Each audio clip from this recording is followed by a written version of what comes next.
She was just walking home, the war glow of streetlights guiding her through another sleepless night. A routine evening stroll turned surreal the moment the police cruiser eased up beside her. At first, she thought it was simple courtesy. Maybe they wanted to check if she was okay. But the officer's gaze was ice cold, his questions unsettling. Why was she out alone at that hour? Where was she going? Something felt terribly off, as if this cop wasn't interested in protecting and serving at all.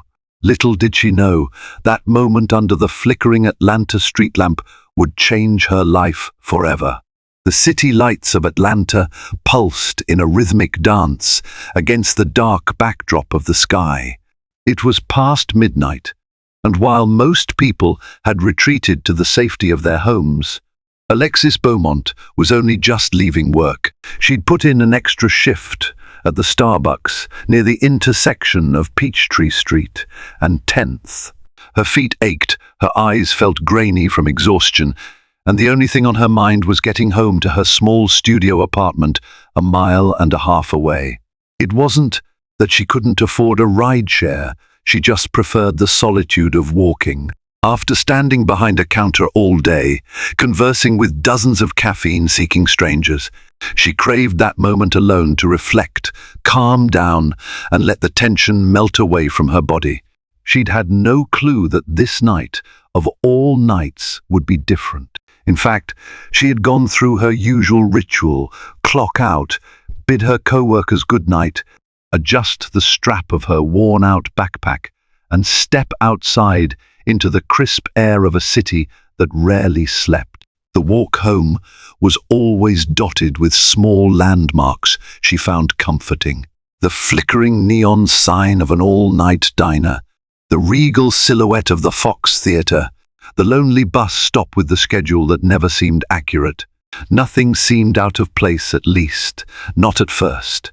As she passed an alley, she felt an inexplicable rush of cold air, a fleeting sense of unease, but she chalked it up to exhaustion. She turned onto a quieter street, where the hum of traffic was replaced by the hum of streetlights. A single police cruiser crawled by. She didn't think much of it. Cops regularly patrolled the area. But there was something about the slow, deliberate pace of that cruiser, the way it seemed to linger at the stop sign even after it had a clear route to go. It heightened her senses. Shrugging it off, Alexis continued, her pace brisk. Her black sneakers slapped lightly against the sidewalk as her tension mounted. She checked the time on her phone, midnight. She had a text from her older sister, Nicole, asking if she had made it home safe. She considered replying, but decided she could wait until she got home. Turning another corner, she saw the police cruiser again, parked along the curb this time, headlights reflecting off the glassy windows of a local convenience store. The officer inside wasn't looking at her directly. He was busy with something on his dashboard computer. Or at least that's what she assumed. Still, a faint shudder of apprehension climbed her spine. Was she being paranoid? She quickened her steps. The night wind rustled through the trees, and somewhere a dog barked as if announcing her presence to an otherwise silent neighborhood. Alexis was no stranger to the city's unpredictability, but it was rare for her to feel so spooked. She'd grown up in Atlanta. She knew the difference between real danger and passing anxiety. Yet tonight, her instincts were pricking with an intensity she couldn't shake. When she was only 3 blocks away from her apartment, she heard the cruiser's engine rev behind her. She could see the reflection of its blue and red flashing lights dancing across the pavement. That was when her heart started to race. She paused, turned around, and saw the police car pulling up beside her. She inhaled, summoning a calmness. She didn't quite feel. "Yes, officer?" she said, as the driver's window lowered. Maybe it was just a courtesy check after all. It was the dead of night. People often assume a lone walker must be in trouble or up to something. The officer's face emerged, illuminated by the faint glow of the overhead cab light. He looked middle-aged, with a jaw clenched tight enough to crack a walnut. His name tag read Harrington. Alexis tried not to show her nervousness. "M.A.M. May I ask what you're doing out here at this hour?" he asked, in a tone that sounded more like suspicion than concern. His gaze was unwavering, bordering on accusatory. "I'm just heading home," Alexis said, gesturing to the direction of her apartment. "I work nights." He didn't respond right away. Instead, his eyes flicked down to her backpack, then up and down her figure, as if searching for any sign that she might be lying. "Do you have any identification?" Alexis frowned. She'd never been asked to produce ID for walking. She unzipped her bag carefully and took out her wallet. The officer leaned over slightly, one hand resting on the door, the other close to his belt. The tension in the air grew palpable. She handed over her driver's license. "Is there a problem?" Officer Harrington examined the license for a moment too long. "You've got a local address," he noted. "Yes, sir, I live just over there on Cypress Street," she responded, trying to keep her voice level, but her heart thumped violently in her chest. He looked at her again, his eyes narrowing as if he detected something suspicious. "You mind if I ask what's in the backpack?" A wave of anxiety washed over her. She had nothing to hide, just an extra apron, her Starbucks name tag, and a paperback novel. But the question felt invasive. Without probable cause, what right did he have to search her bag? She swallowed. "Just my work stuff and a book," she said, voice trembling slightly, despite her efforts to remain composed. Officer Harrington's silence was unnerving. He seemed to weigh his next move. Then he handed back her license with a dismissive grunt. "All right, you can be on your way," he said, but there was a coldness in his eyes. Something about the way he stared at her that made her skin crawl. Relieved but shaken, Alexis nodded and hurried off. She didn't look back, but she could feel his gaze burning holes into her back until she reached the corner. When she finally glanced over her shoulder, the cruiser was still there, headlights cutting through the night. She took a steadying breath. Maybe he was just doing his job, checking if she was safe. But she couldn't shake the feeling that there was more behind his stop than simple diligence. For some reason, she felt as though she'd just stepped into a dark, twisting corridor, and that this was only the beginning. After a restless night, Alexis woke up the next day with the event fresh in her mind. Her phone chimed, and she reached out with a groggy hand. She saw a message from Nicole. "Everything okay?"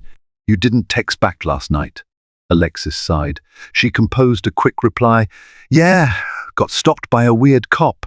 I'm all right, though. We'll call you after work." She tried to brush it off, but her mind kept circling back to Officer Harrington and his suspicious demeanor. She was used to the typical courtesy checks by Atlanta PD, but something about his stare had felt invasive. She had the day off, so she made herself a late breakfast, scrambled eggs and toast, and watched the local news. The anchor was discussing city council budget cuts and references to the Atlanta Police Department's response. Her phone buzzed again. It was a co-worker from Starbucks, Leo, reminding her they were meeting up later for dinner. She needed the distraction. Night came faster than she expected, and she found herself at a cozy pub near the Georgia Tech campus, leaning over a half-eaten plate of fries as she recounted the previous night's incident to Leo and her friend, Carla. "He kept looking at me like I was a suspect," Alexis said, annoyance lacing her words. "He asked to see my ID, rummaged through my bag, all because I was walking home." Carla sipped her soda thoughtfully. "Maybe you fit a description or something." Leo shook his head. "But if she did, wouldn't they have said so? Usually they'll mention if there's been a crime in the area or if they're looking for someone." Alexis thought about that. He didn't mention any crime. Just stared me down like I was doing something wrong by existing on a street at night. Carla shrugged. "Could be a power trip. Some cops get a kick out of harassing innocent people. Doesn't mean anything bigger." That was the answer Alexis wanted to accept, but she couldn't. Deep down, she felt a nagging sense that something else was at play. Perhaps it was the memory of the way his eyes flickered, almost as if he recognized her. Or maybe it was that fleeting moment when he handed back her license, the subtle tension that lingered in the air. Later, she walked home with Leo and Carla, who lived in the same direction. The presence of friends should have eased her nerves, but every time a police car drove by, she tensed up. She didn't see Harrington's cruiser, but her shoulders only relaxed when she finally locked her apartment door behind her. Over the next week, life went on as usual for the most part. Alexis worked her shifts, walked home, and tried to push the unsettling encounter out of her mind. But occasionally, she would notice a police car hovering on the edges of her commute. She'd look over, pulse racing, only to see a different officer or an empty vehicle. Still, she couldn't help wondering if Officer Harrington was somehow watching her.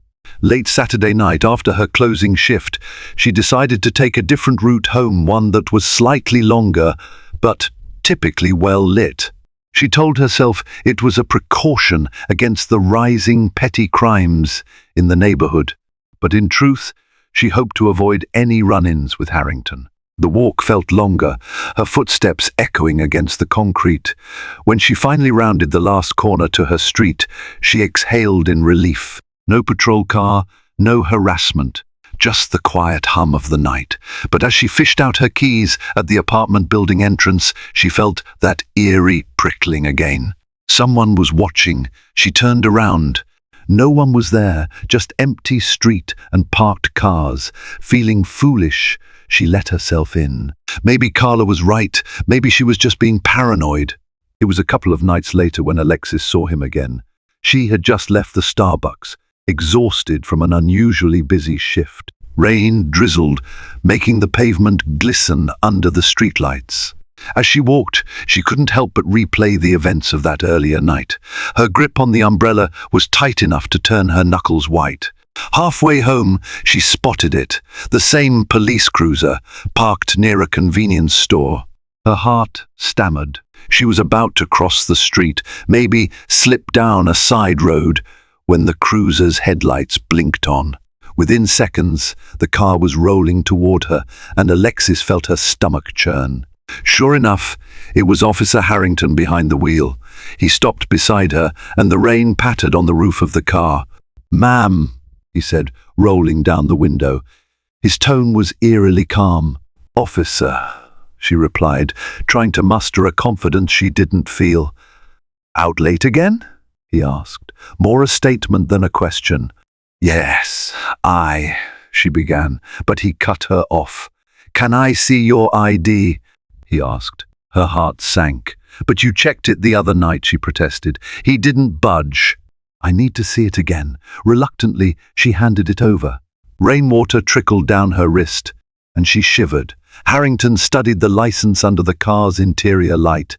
She noticed how his brows furrowed slightly, as if verifying every detail. For a moment, his eyes flicked over her face. "So you live off Cyprus, correct?" he asked, an unsettling edge to his voice. "Yes," she said. "And you work at Starbucks on Peachtree?" She nodded. Harrington seemed to weigh her answers. Silence stretched, broken only by the steady drip of rain on the pavement. Finally, he gave a curt nod, handed back her license, and said, "Okay, carry on." Alexis didn't wait for more. She turned on her heel, her shoes splashing through small puddles, her heart pounding like a drum. As she walked away, she could feel his gaze on her, thick with an unspoken tension. She was drenched by the time she reached her apartment, but she barely noticed. All she could think about was Harrington and the gut feeling that something wasn't right. She paced her apartment, water pooling on the worn carpet. Why did he keep stopping her? There was nothing illegal about walking home. Was he harassing her? Targeting her for some reason? She recalled stories in the news about police intimidation, about certain neighborhoods being over-policed. But something about this felt personal. In the coming days, her paranoia skyrocketed. She started noticing every patrol car, every uniformed officer, half expecting Harrington to pop out and question her yet again. She confided in Nicole over the phone, who suggested she talk to a lawyer or file a complaint. But Alexis hesitated. She didn't want to make waves if it was all in her head. Still, the dread was real. One evening, after finishing her shift early, she stepped out onto the sidewalk and nearly jumped out of her skin when she saw a police cruiser rolling slowly by. She couldn't see the officer's face through the rain-spattered windshield, but her heart hammered at the possibility of it being Harrington. She slipped behind a group of people leaving the Starbucks, blending in with their laughter and chatter. When the cruiser passed without stopping, she let out a breath she hadn't realized she was holding. She tried to go about her day-to-day life, but every time she walked those streets alone, she felt as though she was walking a tightrope, balancing on a fear she couldn't articulate. All she knew was that Harrington's eyes felt like they were always on her, and the question that consumed her was, why? A week later, Alexis decided she'd had enough. She had one more strange encounter with Harrington. He drove past slowly while she was buying groceries at a Walmart near her place. That was the final straw. She called up Carla and Leo for help. Over a table scattered with takeout boxes, the three of them brainstormed. "Could you talk to someone at the station?" Carla asked, swirling a fry through some ketchup. Alexis sighed. "Sure, but I don't have proof he's harassing me, and if I file a complaint, I might just end up making things worse. I've heard stories." Leo drummed his fingers on the table. "Maybe we can figure out if he has some reason to go after you. You said he looked at your license like he recognized something. Does your name mean anything? Is there some weird family connection? Does your address flag something?" "That's the thing," Alexis replied, leaning forward. "I come from a normal family, no criminal history or anything. Nothing that should get a cop's attention like this." They sat in silence, trying to puzzle it out. Leo, who was a bit of a tech whiz, offered an idea. "I could look him up, see if I can find any info. There might be some local news stories about him or something. At least see if he's had complaints in the past." "It's a start. Desperate for answers," Alexis agreed. Over the next few days, Leo scoured the web. He managed to find a few minor mentions of Officer Harrington in local community forums, some negative comments about traffic stops, but nothing that indicated a bigger problem. One forum post, however, caught Leo's eye. A user mentioned Harrington's name in connection to a recent internal investigation at the Atlanta Police Department. The post wasn't detailed, just rumors, but it suggested that Harrington might have been implicated in an incident that involved falsifying evidence. The post's author claimed the charges were dropped due to lack of hard proof. Alexis felt a chill reading that. If Harrington was involved in something sketchy, maybe he saw her as a loose end or a potential witness. But that made no sense. She had never witnessed any crime, never even seen him do anything beyond these bizarre traffic stops. Despite the confusion, Alexis vowed to stay alert. She also decided to vary her routine. She'd leave work at different times, switch up the roads she took home, even consider bumming rides from co-workers, anything to avoid another run-in. But deep down, she suspected it was just a matter of time before Harrington found her again. One evening, while closing up Starbucks with her manager, Teresa, she casually brought up the repeated encounters. Teresa, who had lived in Atlanta for 15 years, listened intently and then offered a piece of advice. "Keep a record," Teresa said. "Date, time, place, any details you remember. If this escalates, you'll have a log to back you up." So Alexis started a small notebook. Each night she came home, she scribbled down the time she left work, the route she took, whether she saw Harrington or not. She recorded every detail she could remember. At first, it felt pointless, just chicken scratch that might never see the light of day. But part of her found solace in the act of documenting it. At least she wasn't passively letting it happen. As the days turned into weeks, she had fewer sightings of Harrington. She began to hope he'd lost interest. She even managed to forget about him for short bursts. Focusing on her upcoming promotion at Starbucks, shift supervisor was on the horizon. Maybe the entire ordeal would dissolve into a weird memory. But just when she started breathing more easily, a larger storm began to gather on the horizon, one that would make her question everything she thought she knew about Officer Harrington, about her own past, and about the chains of destiny that linked them in a way she never could have imagined. It happened on a humid summer night. The air clung to Alexis's skin as she walked home around midnight, carrying leftover pastries she'd snagged from Starbucks. She was halfway there when her phone buzzed a notification from a local news app. Normally she'd ignore it, but the headline caught her eye: APD officer under investigation for corruption allegations. Her heart skipped a beat. She ducked under a street lamp's glow to read it more carefully. The article described an ongoing investigation into officers suspected of planting evidence, accepting bribes, and potentially targeting innocent residents to meet quotas. One name mentioned was Officer James Harrington. Her pulse pounded. This was more than just rumor. According to the article, Harrington had been put on administrative leave a few weeks ago, roughly around the time Alexis noticed fewer sightings of him. The piece hinted that more victims might come forward. She stared at her screen, mind reeling. It felt surreal, like a puzzle piece was clicking into place, but she still couldn't see the whole picture. If Harrington was under investigation for corruption, then maybe his repeated stops weren't random. Could he have been checking her out because he thought she had some knowledge that could incriminate him? The question seemed absurd. She was just a barista who walked home at night. But the more she thought about it, the more it haunted her. Something about that first night, about the intensity of his stare, suggested he recognized her or thought she was someone else. She resumed walking, the pastry bag suddenly feeling heavier in her arms. The city noise pressed in, amplified by her racing thoughts. When she reached her apartment, she threw down her keys and reopened the article, devouring every line.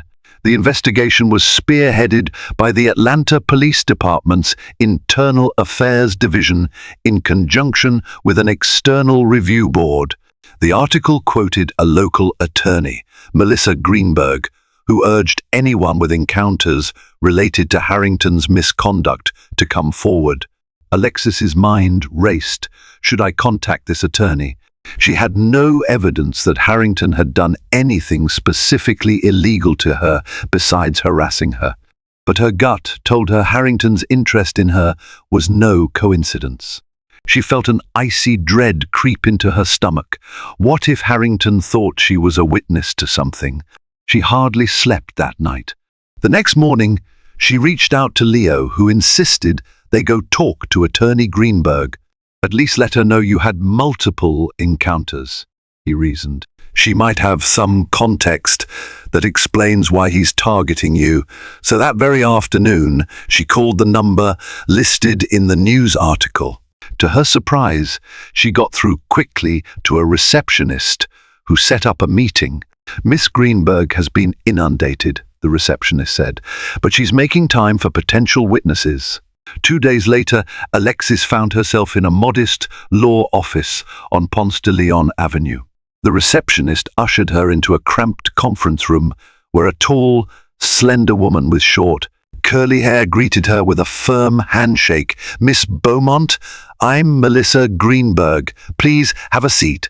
Alexis recounted her story, the stops, the suspicious behavior, the way Harrington seemed oddly fixated on her. She even showed Greenberg her notebook, the record she'd been keeping. Greenberg's expression was a blend of concern and fascination. "This is all quite interesting," Greenberg said. "We have multiple reports that Officer Harrington was conducting unwarranted stops. In some cases, he demanded bribes. In others, he tried to coerce confessions to boost his arrest record." She paused, flipping through the notes Alexis had given her. "But your account stands out. He didn't try to arrest you, didn't demand money, he just kept stopping you, almost as if he was checking on you." Alexis felt a wave of unease. "Why me?" Greenberg gave a thoughtful frown. I don't know yet, but there's a rumor Harrington kept a personal ledger notes on people he stopped, blackmail material. If he believed you were connected to something or someone, he might have singled you out. But I'm just a barista, Alexis insisted. I don't have any connections. Greenberg closed the notebook gently. Sometimes we don't realize our own connections. Have you or your family ever had issues with law enforcement? Do you know any city officials or attorneys or anyone else of influence? Alexis shook her head. Not that I can think of. My mum's a retired nurse. My dad's a truck driver. My sister's an accountant. But then a distant memory tugged at her. She bit her lip. My grandfather. He was a detective with the Atlanta PD decades ago. I never really knew him. He passed away when I was a kid. Greenberg's eyes lit up with mild surprise. What was his name? David Beaumont, Alexis replied. Greenberg's expression shifted to something more serious. I've heard that name. David Beaumont was known for exposing corruption in the department back in the 80s. He made powerful enemies, but he also had many supporters. Some of his cases are legendary in local legal circles. A jolt of realization coursed through Alexis. Could that be relevant? She'd grown up hearing vague stories about her grandfather, about his strong moral code, but she'd never paid much attention. Could Harrington have a vendetta against the Beaumont name, believing Alexis might be carrying on some legacy? Greenberg nodded thoughtfully. It's possible Harrington knows your connection. Corrupt officers often hold grudges against the legacies of officers who threaten their networks. Your grandfather's reputation might be the link. Alexis's stomach churned. So, what should I do? Greenberg leaned forward, her gaze earnest. If Harrington's targeting you because of your grandfather, you might be in real danger. This goes beyond harassment. I can file a formal statement on your behalf, adding your testimony to the case they're building against him. If he's under official investigation, any unwarranted contact with you is a serious violation. Though she was terrified, Alexis felt a strange spark of determination. She could almost hear her late grandfather's voice, a man she'd never truly known, urging her to do the right thing. Okay, she said, her voice shaky but resolute. Let's do it. The next few weeks became a whirlwind. Alexis gave an official statement, turning over her notes to internal affairs. She was assigned a point of contact, Detective Suarez, who urged her to call if she had any more encounters with Harrington. Suarez explained that Harrington was currently under suspension, pending a formal hearing, but there was always a chance he might ignore the terms and try to silence potential witnesses. And that possibility soon manifested in a terrifying way. It was a sweltering Friday night when Alexis finished her shift around 11 p.m. She'd stayed late to do inventory, and after clocking out, she ordered a rideshare, no more walking home alone if she could help it. She felt safer that way, having parted ways with illusions of nighttime strolls. She waited out front for the driver to arrive, checking the license plate on her phone to ensure it matched. Just as she spotted the correct car pulling up, an unmarked sedan screeched to a stop at the curb. The driver's window rolled down, revealing Officer Harrington, not in uniform, but in a simple black t-shirt. Panic shot through Alexis like ice water. Without warning, Harrington demanded, "Get in the car, Alexis. We need to talk." Her mind scrambled. Harrington was suspended. He had no official authority, and he was off duty. Nothing about this was legitimate. "No," she said, voice trembling. "I'm not going anywhere with you." He slammed his palm on the steering wheel in frustration. "I need you to drop the statements you made. You're making a big mistake." Her rideshare driver stepped out of his own car, looking concerned. "Is there a problem here?" the driver asked, scanning Harrington warily. Harrington shot him a glare, placing a hand under his jacket. Was he armed? Alexis felt nausea swirl in her stomach. In that moment, she recalled Detective Suarez's instructions. Call me if Harrington shows up. But Harrington looked desperate, cornered, like a man with nothing to lose.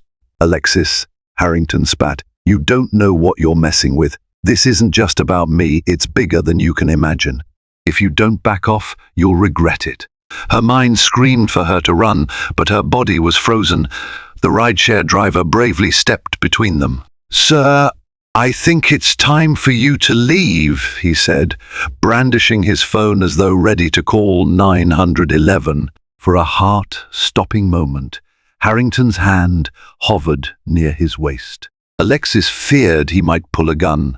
Then, as if the gravity of the situation finally dawned on him, he let out a frustrated roar, screeching away into the night. In the aftermath, Alexis trembled so hard she could barely hold her phone to dial Detective Suarez. The rideshare driver helped her, even offering to drive her to the nearest police station. Detective Suarez insisted she come in immediately to file an urgent complaint, so she spent half the night giving a statement. Suarez assured her they would put out a warrant for Harrington if he continued to violate the conditions of his suspension. The following days were a blur of anxiety. She stayed with her sister Nicole, who lived in a more secure apartment complex. The local news was ablaze with updates on the corruption investigation. Harrington's name appeared in multiple testimonies. Reports indicated that he'd been taking money from local drug dealers, planting narcotics on innocent bystanders, and framing people to fill quotas. More shocking was the rumor that Harrington was connected to a ring of crooked officers who had been systematically extorting small business owners. Finally, the day of Harrington's internal hearing arrived. Alexis, along with several others, had been called as potential witnesses.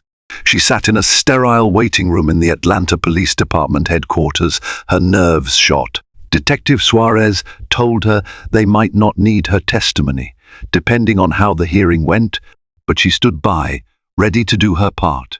Inside the closed hearing, Harrington faced a panel of internal affairs investigators, senior officers, and legal representatives. Over the course of several hours, damning evidence mounted against him, ledger entries matching hush money deposits, sworn statements from small-time offenders who said he'd entrapped them, and logs showing suspicious traffic stops. Witness after witness testified. By the time they called Alexis in, Harrington looked like a haunted man. She felt her stomach twist when she met his eyes. Gone was the confident, intimidating cop.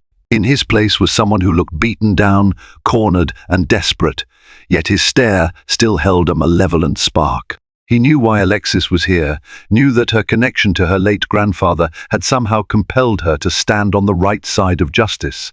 A part of her wondered if, in a different life, Harrington might have chosen a straighter path, but this was not that life. Under oath, Alexis described the repeated stops, the intimidation, the final confrontation where he demanded. She retracted her statement. Her voice shook, but she kept going until she finished. The panel thanked her. Harrington's lawyer tried to discredit her, implying she misunderstood Harrington's intentions. But the weight of other evidence was too strong. By the end, Alexis felt a strange sense of closure. The panel concluded that Harrington had indeed violated multiple departmental policies and likely committed crimes. He was formally charged. The local district attorney's office picked up the case, planning a full criminal trial. Despite her relief, Alexis couldn't help but feel a lingering dread. What if Harrington sought revenge? That question was answered by karma in the most unexpected way. Within a week of his hearing, Harrington found himself arrested on multiple felony counts: extortion, falsifying evidence, and intimidation of a witness. The story gained local traction, especially because it came on the heels of the broader corruption scandal. As he sat in jail, awaiting trial, rumors spread that Harrington had also crossed certain criminal groups he once colluded with. He'd apparently turned on them in an attempt to save his own skin, ratting out his co-conspirators. In a twisted turn of fate, the very criminals who once bribed him were now outraged. It exposed them, leaving him with few allies on either side of the law. It was as if every bridge Harrington had ever crossed had been burned behind him. Within days of his incarceration, the story broke that he had been placed in protective custody due to threats on his life, both from inmates he'd wrongfully incarcerated and from the crime syndicate he'd betrayed.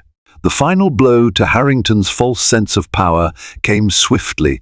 The Atlanta Police Department stripped him of his badge, pension, and any respect he once commanded.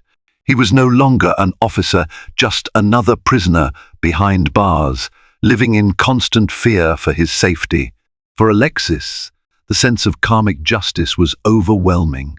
She remembered their first encounter under the street lamp, the fear his eyes invoked, and how he'd tried to dominate her with the authority of his uniform.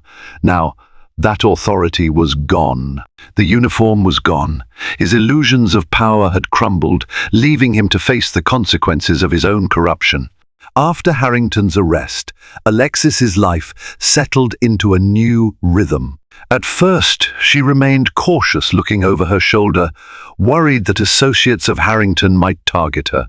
But as the trial date approached and more witnesses emerged, it became clear that the net was cast far wider than her.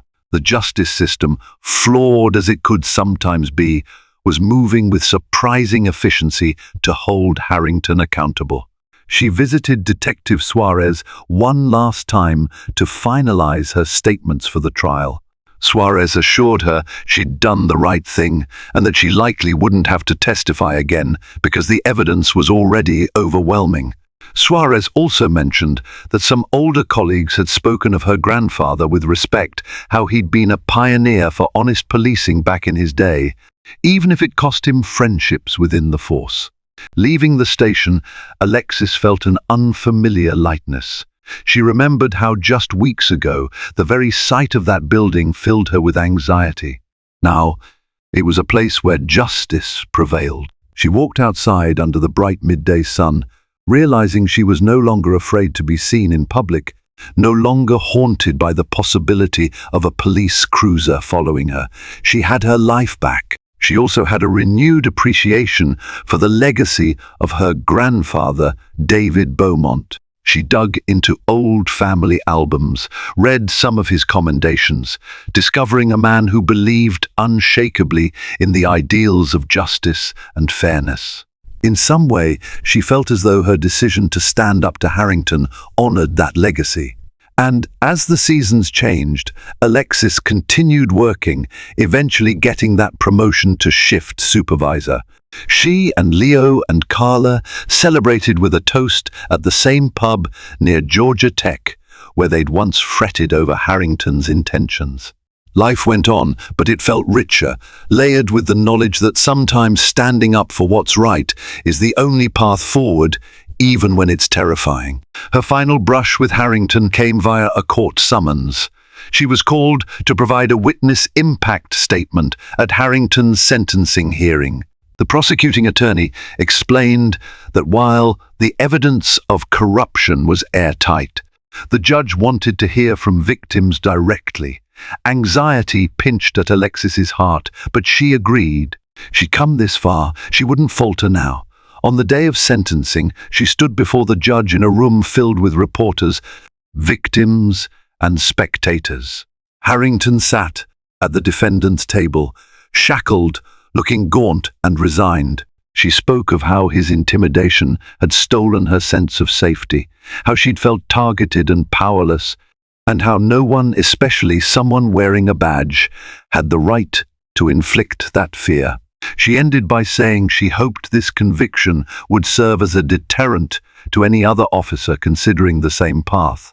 Her voice trembled, but it was a resolute tremor, the kind born from battling one's own terror and winning.